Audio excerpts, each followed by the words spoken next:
Welcome back to the show. We got a great one lined up. And by the way, make sure you get your account open, free account at xrpwealth589.com. I'm telling you, if you want the best night's sleep since you've been in crypto, Caleb and Brown is where you're going to get it. Institutional grade custody, no fee, and no hidden spreads, no hidden costs. I'm telling you, this is a great, great place for you to be. Knowing there's a bull run coming, imagine all exchanges freeze up. You get human customer service here. This is where you can call a prime broker directly and talk about your market orders, or even if you're just afraid that somebody hacked your account, they have multiple layers of security that anyone would want, let alone the human customer service element will give you the best night's sleep you've ever had. XRPwealth589.com. Open your free account today. Somebody roll that beautiful intro.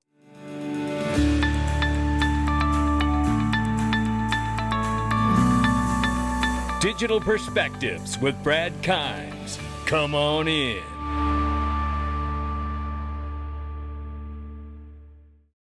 Welcome back to the show. It is $3.64 trillion market cap for cryptocurrency. The market is up 2.4%. Right now, Bitcoin screaming $111,417, a new all-time high it's right happening right now. How high will it go? Who knows? People are calling for 150, 175, 250. It's getting fun for me because I know, as you do, once Bitcoin gets done running, step back, everybody. It's altcoin season. I can't wait. 2,600 plus for Ethereum. XRP at the number 4 spots, $2.43. We're up 3.3 on the 24, off 1.6 on the 7-day. The range of price between 235 and 244. You can see we're at the top side of the range, and the market is awake, ladies and gentlemen. And by the way, speaking of awake, 7 days, 15 hours left until we get to the largest XRP conference in the world, May 30th, May 31st. Get your tickets. Let me tell you, this is going to be an incredible event. We've worked so hard all year to bring this and put this together. We cannot wait for you to see it. Please get your ticket. The countdown is on. Take a listen. Hi, I'm Bree Teresi. I'm a model and a crypto enthusiast. The excitement is building. XRP Las Vegas 2025 is almost here. Learn more about the evolution of finance and Web3 from top industry leaders.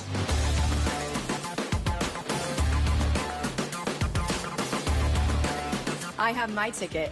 Do you have yours? Now's the time to get your ticket at xrplasvegas.com and check out the conference agenda. Also, builders and developers will have a shot at $25,000 in prize money with the best Web3 project ideas in a Shark Tank-like pitch. Let's go, XRP community. Lock in. Get your tickets, xrplasvegas.com. Take a look at this. The U.S. House passes President Trump's big, beautiful tax and spending bill. Well, take a looky here. I like this, where this is going. Take a look as the House erupts.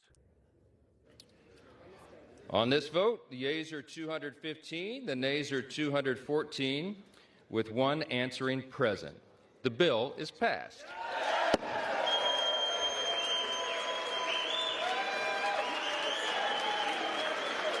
USA, USA. There you have it right there. Big, big deal. And it's a big deal because we got no tax on tips, no tax on Social Security. You know the rest of it, right? So the 2017 tax cuts are going to be permanent, the whole thing. Now it goes to the Senate and they got to put it through. I don't think there'll be any problem getting that through. But then there's another bill that was introduced, and this is a very good bill, it looks like, as well. This is a Blockchain Regulatory Certainty Act, and it protects from unjust government prosecution. You know, the Gary Gensler types. And I like this because this is Tom Emmer and Representative Ritchie working on this to bring this together as a bipartisan effort. And they introduced a Blockchain Regulatory Act to protect blockchain developers and service providers that never custody consumer funds from unjust government prosecution. That is a very, very big deal, ladies and gentlemen. Had that bill been introduced and passed, Gary Gensler wouldn't have been able to do half of the things he did during his tenure. And here we see this. Oh boy, I tell you. Senator Lummis, I met you. I've taken a photo with you. I know that you've always been a Bitcoin maxi, but I did have this piece of me that thought, that you understood that the entire market is what needs to be protected and not just Bitcoin. But I think that's not true today. After the actions and things we've seen out of her, it just isn't true. And it's a damn shame because she's the chair of the Digital Asset Subcommittee. And here we know that Coin Bureau lays this out here. Some I agree with, some I don't, but we need to go through it here because she has such a coveted position. XRP might not make it into the U.S. crypto reserve. Remember, just quickly, there's a difference between the crypto reserve and the digital asset stockpile. We'll get to that in a second here. Senator Cynthia Lummis just canceled a meeting with Ripple's CEO Brad Garlinghouse as head of the Senate Digital Asset Subcommittee. She's supposed to be pro-crypto, right? Why ghost Ripple? Let's dig in. He says here, XRP community found something weird. Turns out Lummis' son-in-law, Will Cole, was reporting stuff calling XRP a fake token and Ripple a centralized joke of a scam. Now folks are wondering, is personal bias creeping into policy decisions? Certainly feels like that when you cancel the meeting, Senator Lummis. Lummis picking favorites. The whole idea of a U.S. strategic Bitcoin reserve actually came from her 2024 proposal, so it's no surprise she's all in on Bitcoin. Critics now say she's pushing other coins like XRP to the sidelines. Could this be true? Well, it obviously is. She wouldn't take a meeting. What about an XRP ETF? Still stuck in limbo? The SEC keeps stalling on ETF approvals, including those from 21 Shares and Grayscale. Some say it won't happen until later this year, if at all. This is not exactly bullish for XRP making it into the official reserve. He keeps talking about the strategic reserve, which, by the way, I just want to go ahead and let the air out of that tire. U.S. Secretary Treasury Scott Bessent said the strategic reserve is have Bitcoin strategic reserve, but over time there will be other assets in there. Bitcoin is just first. So they're holding this coveted position, but we have to remember whether it's Coin Bureau or some other Bitcoin maxi, there's a limited capacity to what they're able to take on. So is the U.S. even planning to buy XRP? Trump initially named XRP alongside Bitcoin, Ethereum, Solana, and ADA in that viral True Social post about the U.S. crypto reserve. And then he says here, but when the actual executive order dropped, only Bitcoin made the cut, no XRP, no altcoins. Coin Bureau, as a Bitcoin maxi, is trying to throw shade on XRP while trying to look objective through this thread. It's very deceiving, right? And it is absolutely malicious the way they're poisoning themselves to look like, well, see, we're just trying to tell you what's happening. When the truth is that XRP's not in the strategic reserve, but there is a digital asset stockpile, which is not convenient for Coin Bureau to continue to talk about, right? So yeah, XRP's chances of joining the U.S. crypto reserve, it says between the legal battles, ETFs delays, and now political bias, it's not looking great. What are your thoughts? Follow for more, right? Well, my thoughts is that you haven't mentioned the difference between a strategic reserve or a digital asset stockpile. You haven't mentioned that the U.S. Treasurer said himself that Bitcoin was the first asset to go into the U.S. strategic reserve, but it won't be the last. So this is a debunked thread, and it really shows that Coin Bureau tries to cloak themselves as this unbiased journalist and then still spin everything to look like Bitcoin's the one, right? And then we have this, more FUD from Senator Elizabeth Warren. Listen to this. I am deeply concerned that this bill will directly lead to the next financial meltdown. In 2022, two of the largest stablecoins failed to maintain their pegs. If this bill passes, it will mean easier access to money for terrorists and drug cartels. What about the U.S. dollar? Meanwhile, she's out here on the Senate floor with that purple jacket on, looking like an angry Barney. For crooks, it is a 2-for-1, and we are virtually certain to see another set of wild swings in cryptocurrency values. Elizabeth Warren, I don't know who's giving her facts because the point is very simple. We've had no regulatory alignment. There's been pretty much a full-out war against crypto in general. Yes, those kinds of unstable markets will exist when the United States doesn't step up and take control of a major innovation hub like blockchain. And that is the big issue here. In fact, we would probably spiral into a global potential problem if the United States didn't do what they're doing right now around this stablecoin bill. There you have it. I mean, you know, Paul's got it on lock. Paul gonna be at XRP Las Vegas. Now, let's listen to the baseless opposition that Paul was just pointing out from Senator Haggerty about the Genius Act. She's absolutely wrong. And what she's doing is using a political argument to stir up controversy because she's been focused on the central bank digital currency. By its nature, this is decentralized. She's been opposed to this from the beginning. She fought this in the banking committee.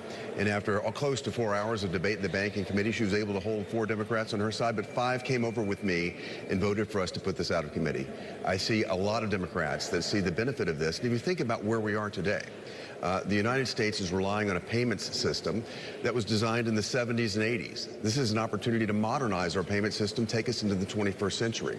We trade securities on an instantaneous basis. This would allow us to move currencies and payments at the same rate. It would be based on the U.S. dollar. That will extend dollar dominance around the world. It will actually stimulate demand for U.S. treasuries, which, given where we are right now, would be a very positive thing in the marketplace. It's going to protect consumers. These ethics concerns that Senator Warren is raising are dealt with in the Constitution. I think this is just a red herring. It's a distraction. She needs to focus on the core of this, and the fact is, I think she just doesn't like the decentralized nature of it, which is exactly why it's so powerful, and that's why so many in the American public want to see this happen and bring the United States payment system into the 21st century.